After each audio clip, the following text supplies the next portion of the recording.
Hi guys, 19শে ডিসেম্বরে ছেলের জন্মদিন, তাই কিছু বাজার করছে।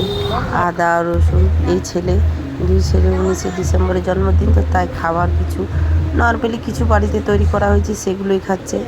আর এই দুজনকে আমার শাশুড়ি মা আর শ্বশুরমশাই দুটো ব্রেসলেট দিয়েছে, তাই দুটো পড়ছে, কিন্তু বেশ অনেক বড়। তারা কিছুক্ষণ পরেই খুলে ফেলেছে, কারণ অনেক বড় তো, তাই হাতে থাকছে না ওদের। প্রত্যেক বছর দুটো কেক আনা হয়, কিন্তু ফাইনালি এবছর একটা কেক কিনছে, এটা ওর বড় পিসিমণি। আর এই দাদু ওর পিসিমণি ঠিক করে লাগিয়ে দিয়েছে, কারণ ও ঠাকুমা ভালোভাবে লাগাতে পারেনি, তো তাই।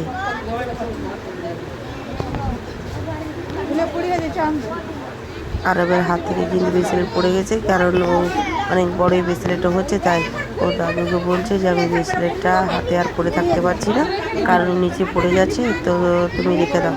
তাও দাদু বললো আজকের দিনটা পরে নে ভালোভাবে, তাই ওর হাতে চেষ্টা করছে যে ব্রেসলেটটা হাতেই যেমন থাকে। কিন্তু আমি তারপরে এসে বললাম না না, ব্রেসলেটটা খুলে দেওয়াটাই উচিত, কারণ এত লোকজন রয়েছে, তো কখন কার পড়ে যাবে।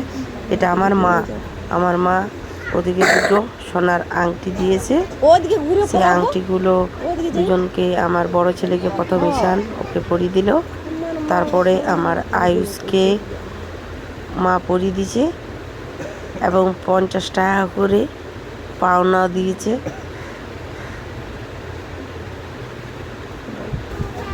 এটা হলো ওদের ভাগনা, ওকে একটা ব্যাডমিন্টন দিল। এটা হলো আমার মেজদি আর মেজদির মেয়ে। আমাদের কেক কাটার পর যে স্নো হচ্ছে, যে কেকের মধ্যে পড়ে যাওয়ার, তাই আমাদের সঙ্গে সঙ্গে স্প্রেগুলো পুরো সবাইকে ভর্তি করে দেওয়া হয়েছে।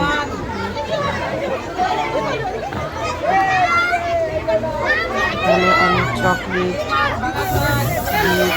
যেগুলো ছিল সেগুলো আবার দিদিকে দিচ্ছি। আর স্নো স্প্রেগুলো অনেক বেশি দেওয়া হয়েছিল বলে তাই কেকটা সরিয়ে নিয়েছিলাম, এবং আমি, আমার বর আর আমার দিদির মেয়ে আর আমার আরেকটা বোন, আমরা একসাথে ডান্স করছি। সবাই তো ডান্স করছিল, ফাইনালি আমরা রাত্রেবেলায় সবাই মিলে ডান্স করছিলাম, কারণ বিয়ে সিজন তো শেষ হয়ে গেছে, তাই পার্টিতে একটু ডান্স না করলে চলে, তাই আমরা পার্টিতে একটু ডান্স করছি। একটু বলতে মানে আমরা বেশ 2টো অবধি ডান্স করেছি, 2টো অবধি পার্টি চলেছে, তাই আমরা 2টো পর্যন্ত নাচ করলাম। আমার বোনও প্রায় 11টা অবধি ডান্স করেছে। ও বাড়ি যাওয়ার ছিল, তাই তাড়াতাড়ি ওরা ডান্সটা সেরে পড়ে ওরা বাড়ি চলে গেলো। আমার দিদির মেয়ে আর আমি, আমার বোনজি, আমরা দুজনেই তারপর ডান্স করছিলাম। আর একটা ভাগ্নি আছে, ভাগ্নিও বলছিল ডান্স করবো, সে হয়তো লজ্জা করছিল, তাই আমরা ওকে নিয়ে এসে 3জন মিলে ডান্স করছি।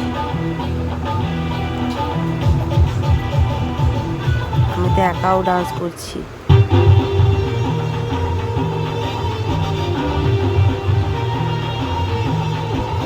আমি চাইছিলাম যে বেশ ভালো কিছু একটা গান লাগা, কিন্তু গান সেরকম লাগাচ্ছিল না, তাই আমরা দাঁড়িয়ে পড়েছিলাম। কিছুক্ষণ পর আবার দেখছি বেশ ভালো গান লাগালো, তখন আমরা আবার ডান্স শুরু করলাম 4জনে মিলে।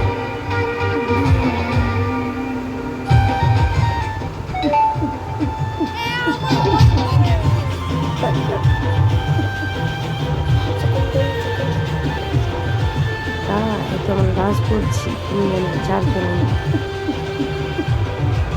সবাই তো ডান্স করছিল, কিন্তু আমরাও ডান্স করছিলাম। আগে আমার শাশুড়ি মা, শ্বশুরমশাই আর আমার মা 3জনে ডান্স করছিল, কিন্তু আমরা তখন একটু বিজি ছিলাম, কারণ বাড়িতে পার্টি থাকলে তো, নিজের বাড়িতে পার্টি থাকলে সেরকম এনজয় করা যায় না, কিন্তু লাস্টের দিকে আমরা সম্পূর্ণ ফাঁকা ছিলাম, তখন আমরা সবাই মিলে ডান্স করলাম।